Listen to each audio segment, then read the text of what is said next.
Welcome back to Vanessa's podcast. I am going to continue on my very last episode. I hope you heard the new ad. It's going to be played all over about 10 podcast hubs for 7 days. So we hope that we can reach up to 42k people and have a member of groups and in the art world and all the cause that we strive for, and we can have more support and more followers on all our accounts, including Instagram and Twitter and any other place you've seen the world Be Creative Art 16 and any of our volunteers and board members, and you can go and check out their artwork. And many of the guests that we had also in the past. So I'm going to continue. I'm going to try to be brief. I'm telling this story, but I hope it heals and help other people on their journey to just look on the brighter side and continue with their life and not make their life the end of a trajectory of any destination, and they can always come back strong and pick up where they left off, and always make new decisions, new choice, and be proud of your past. Everything you learn from your past is going to be a new lesson, a new profound advice that just warns you for the future, red flags, many things. And I think everything we come across on our path, on our adventure, is to show you the pointers that we didn't know existed before. So it builds the strongest suit of life, so we can do better in the future, and we can have new and better opportunities. So maybe some opportunity weren't meant for you. No, everybody grow in different households and different backgrounds and culture, and we all end up in mid-crisis or difficulties, and we all, land in different, complete different pathway than we started with, and it's for everyone. I mean, there's a lot of people out there that you think like, by example, celebrities that you then recently discovered that they're just nothing like you ever thought. I'm going to give you an example. Drew Barrymore. I was watching her latest movie, The Stunning, and it was just weird, and I just could not put my finger on it, understand this movie. It's just, there was something about this movie. I don't know if it was a message from her about her true self, how she really feels, who she really is. It just made me want to go dig deeper and find out more about her past and figure out, who maybe this person really is. Just as Jim Carrey, when he was trying to kill the actor persona and try to survive so he could keep the real him inside. Nicolas Cage, I don't think he ever shown us the real person that he actually is. Renee Zellweger, I think she has shown us in her latest award, when she did Judy. Like, people started to get more curious about her and found out who she really was, and who she really was just somebody who worked really, really hard since a young age. And it was always beat up on not being good enough and things like this. So there's a lot of appearance and deception in life, and it's just the way things are. So I'm going to continue in year 2013 and 14 when I flew back, and that's where I was at the end of the episode.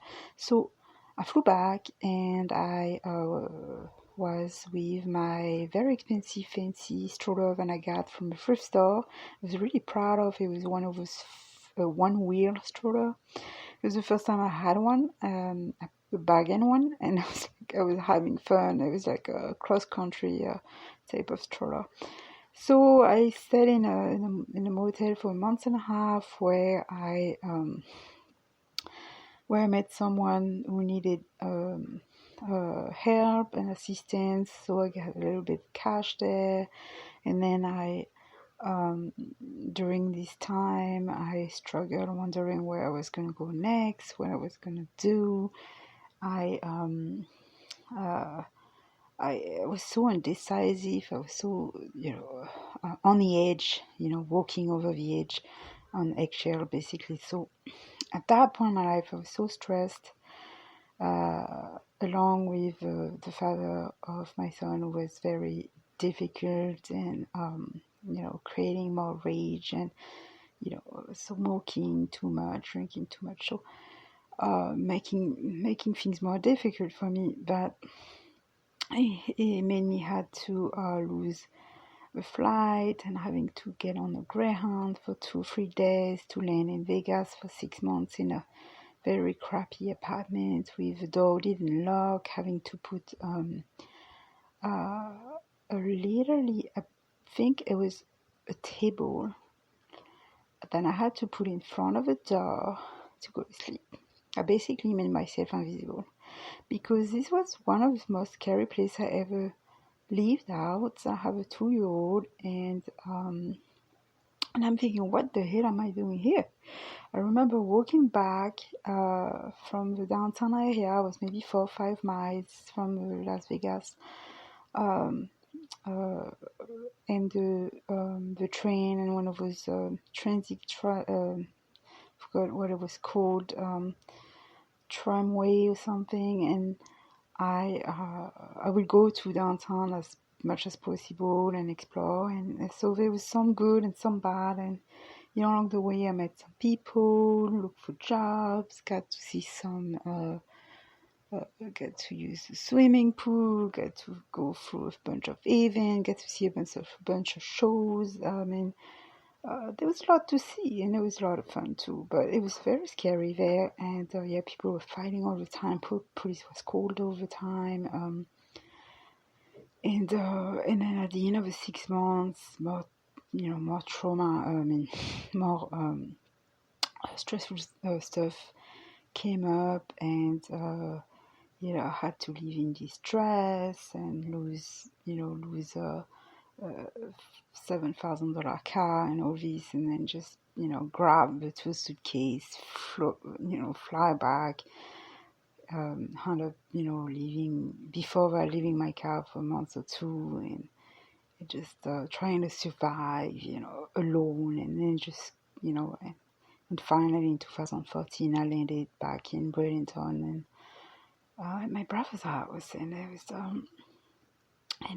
it was good for my son because he could go back to seeing his cousin and his grandparents, and the very startup of his school year. Basically, he would get to kind of have some kind of stable life, and not remember any of the stressful things that had happened before. So in a way there was some positive in it. And that's it. I'm going to stop there. After that, if you want more details and want to know more, you can ask me directly. You can go check out my very first book that I wrote, and I even I just made it into Audible, and I have another version also. So just type Be Creative at 16 on audible.com and you will see it. The bad news is that I had two accounts on my ACX, which is the Audible account for making you audiobooks for a company, and I have not been able to access my account with 8 of the audiobook, and they will not allow me to be able to manage this for over a year now. So it's kind of sad because all the ebooks that have been bought were going straight up to the company, so we could deliver more, and now we lost total control of that, which I think it's very very wrong, but and nothing we can do right now at this moment, so we'll see. I'll keep you updated.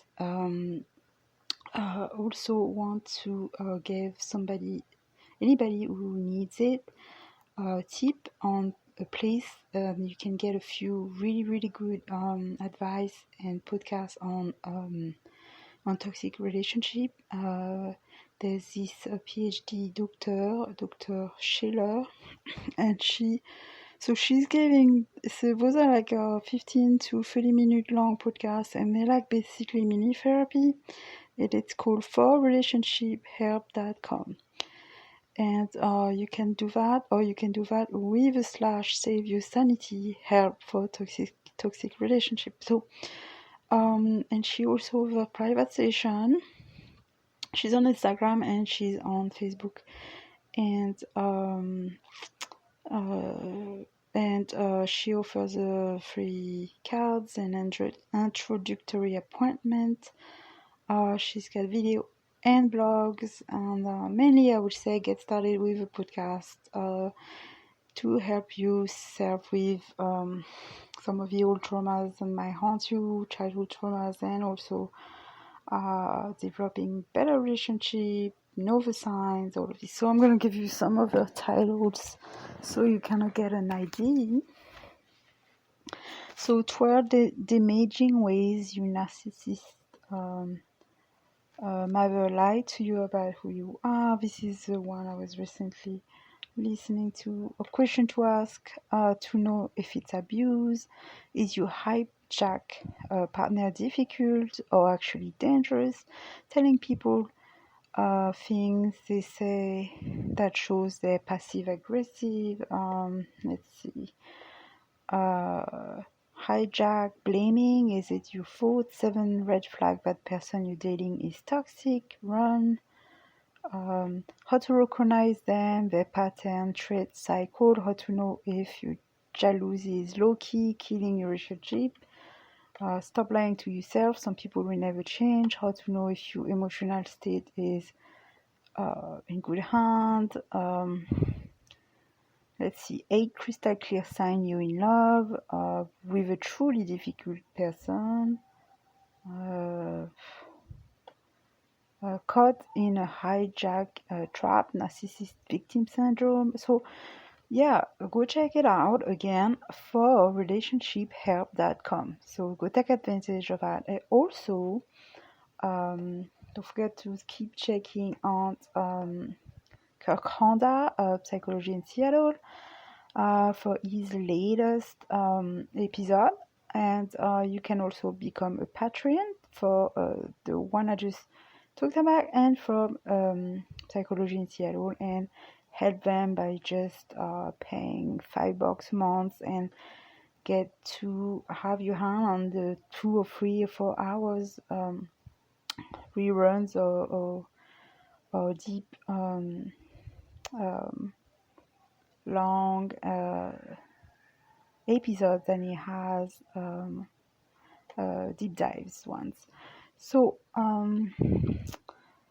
I think that's gonna be it for now, and I'll come subscribe on YouTube also. So wish everybody the best, and I'll get back to you next time. Thanks for listening to Vanessa's podcast.